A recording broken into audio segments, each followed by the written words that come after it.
ईश्वर सर्वोपरि है, इस विषय में आगे का क्रम रखते हैं कि ईश्वर नित्य मुक्त स्वभाव वाला है।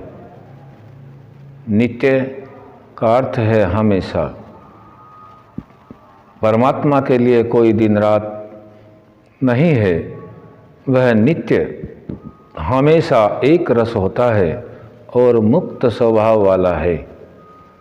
मुक्त क्या है, इस मुक्त को भी समझने के लिए हम थोड़ा सा विचार कर लेते हैं।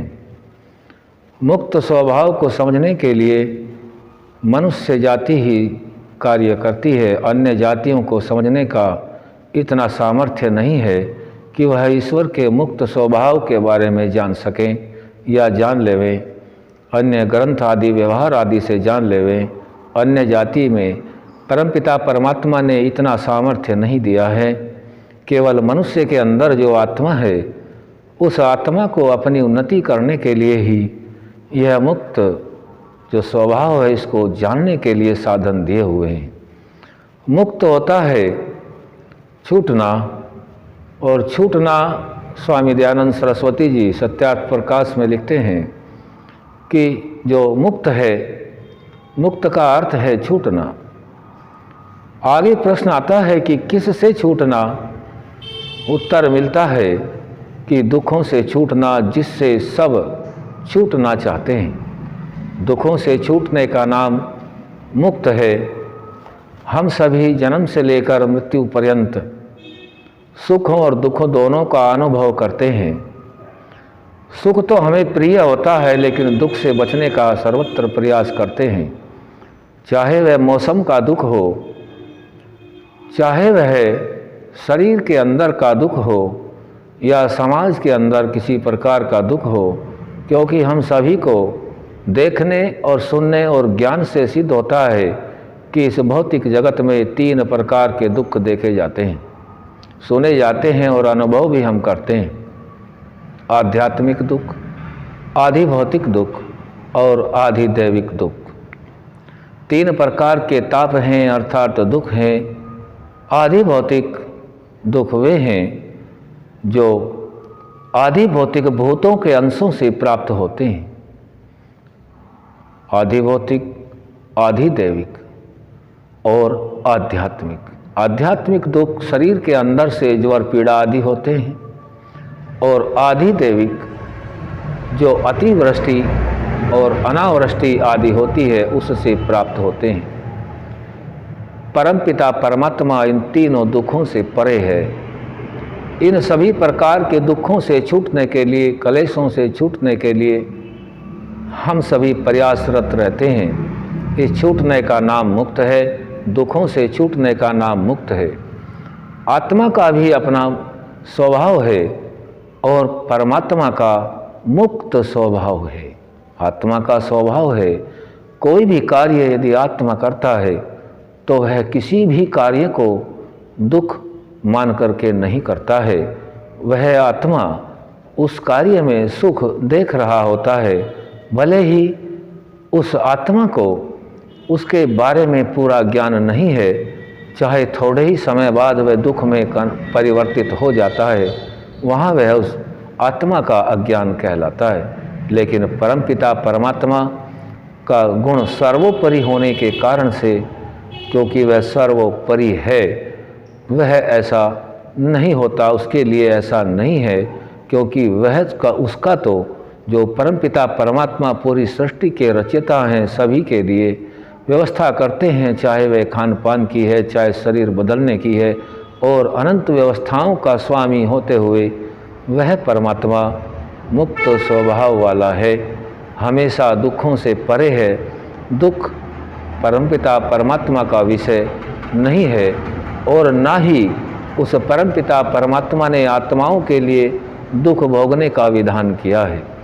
सारा का सारा विधान, सारे का सारा वेद ज्ञान, चाहे ऋषियों द्वारा साक्षात्कार करने के उपरांत ही हम मनुष्य को दिया गया ज्ञान है, वह सभी मुक्त होने के लिए है।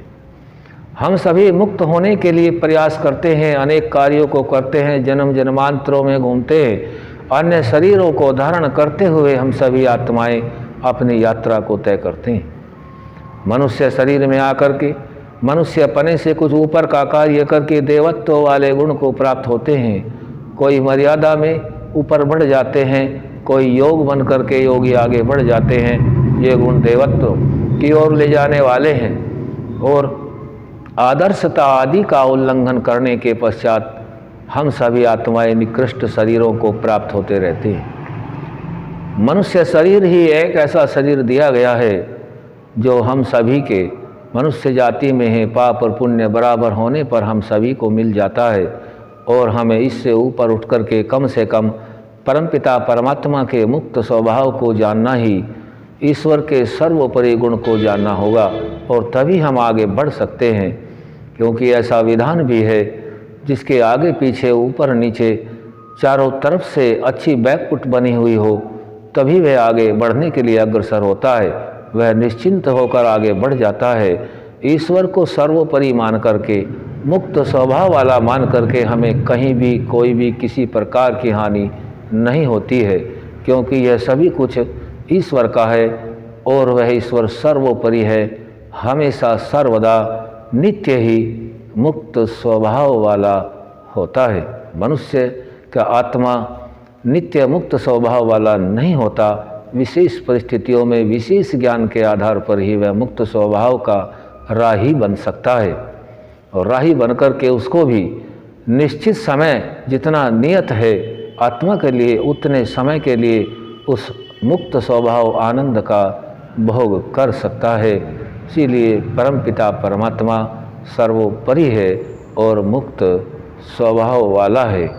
इस प्रकार से हम परमपिता परमात्मा के गुणों का गुणगान करने से आत्माओं के अंदर मन पवित्र, आत्माओं के साथ जो मन लगा हुआ है वह मन अपने संचित कर्म जितने भी गुणवान हैं उन सभी को संचित करता है और अपना आगे बढ़ने का मार्ग, आनंद का मार्ग प्रशस्त करता रहता है। अपने सभी भौतिक जीवन की उन्नतियों को प्राप्त करता हुआ अपने जीवन के सही पड़ाव तक पहुंच जाता है और सर्वत्र इस भौतिकता में भी और भौतिकता के बाद जब आत्मा शरीर का वियोग होता है वहाँ भी हमेशा यहाँ सुख और आनंद को प्राप्त होता रहता है। प्राप्ति का रास्ता यही है, जब तक कोई मनुष्य जाति अपने से ऊपर किसी को इष्ट मान करके आगे बढ़ने के लिए प्रयासरत नहीं है तब तक वह नहीं कर सकता। मनुष्य स्वयं इतना सामर्थ्यवान नहीं है कि वह सभी निर्णय अपने आप कर ले, इसको दूसरे के आश्रित रहना ही होता है। क्योंकि हम सभी आत्माओं को दूसरे किसी परम शक्ति ईश्वर सर्वोपरि होने के नाते ही हम सभी को उसी की न्याय व्यवस्था के अनुसार ये साधन प्राप्त हुए हैं और उसी के रास्ते पर चल कर के हम फिर से आनंद को प्राप्त हो सकते हैं। आज यहीं तक। ओम शम।